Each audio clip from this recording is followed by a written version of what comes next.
बिस्मिल्लाहिर्रहमानिर्रहीम। सिर्फ 5 मिनट का मदरसा कुरान और हदीस की रोशनी में 7 सफ़रुल मुज़फ़्फ़र। नंबर 1, इस्लामी तारीख़। हज़रत अय्यूब अलैहिस्सलाम।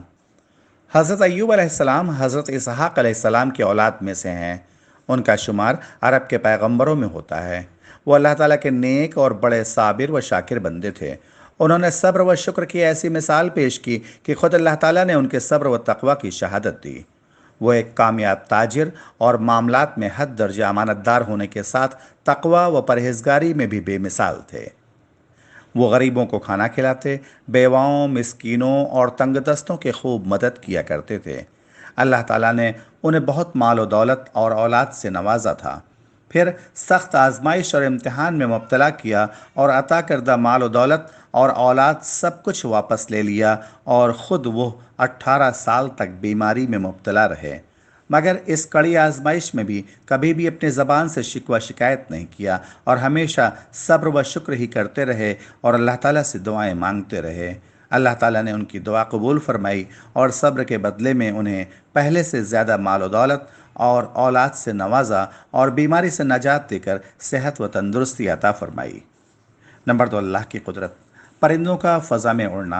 अल्लाह ताला ने परिंदों को पर अता फरमाए जिनसे वो उड़ते हैं। कभी परों को फ़ज़ा में फैलाए रहते हैं और कभी समेट लेते हैं। दोनों हालतों में वो फ़ज़ा में मौजूद रहते हैं और वज़नी होने के बावजूद ज़मीन पर नहीं गिरते।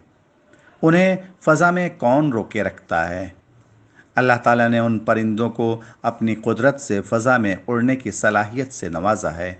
अल्लाह ताला कुरान में फरमाता है, क्या वो लोग अपने ऊपर उड़ने वाले परिंदों को नहीं देखते कि पर फैलाए हुए हैं और पर समेट लेते हैं, और खुदाए रहमान ही थामे हुए है।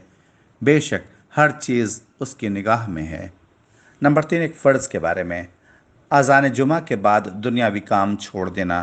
कुरान में अल्लाह ताला फरमाता है, ऐ ईमान वालों, जुमा के दिन जब नमाज के लिए अज़ान दी जाए तो अल्लाह की तरफ दौड़ पड़ो और ख़रीद व फरोख्त छोड़ दो।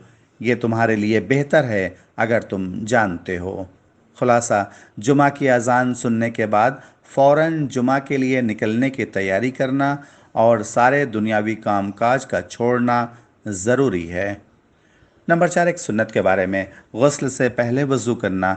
हज़रत आयशा रज़ियल्लाहु अन्हा बयान करती हैं कि रसूलुल्लाह सल्लल्लाहु अलैहि वसल्लम जब गुस्ल जनाबत करते तो पहले दोनों हाथों को धोते, फिर नमाज की तरह वज़ू फरमाते।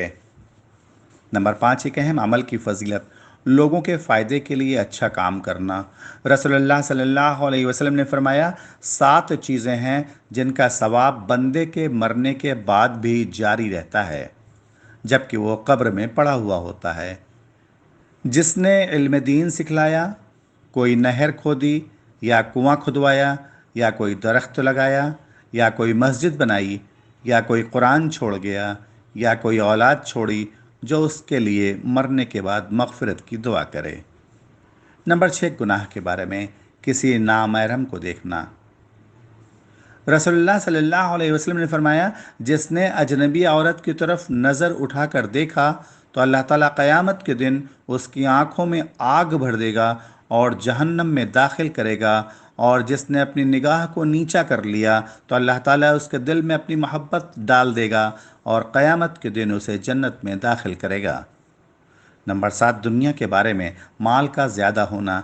रसूलुल्लाह सल्लल्लाहु अलैहि वसल्लम ने फरमाया, उस वक्त तक क़यामत नहीं आएगी जब तक तुम्हारे अंदर माल की इतनी कसरत न हो जाए कि वो बहने लगे, यहाँ तक कि माल वाले आदमी को इस बात पर रंज गम होगा कि उससे कौन सदका कबूल करेगा।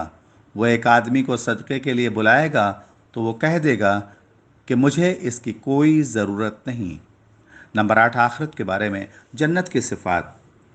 कुरान में अल्लाह ताला फरमाता है, वो घर हमेशा रहने के बाग हैं जिनमें परहेजगार लोग दाखिल होंगे।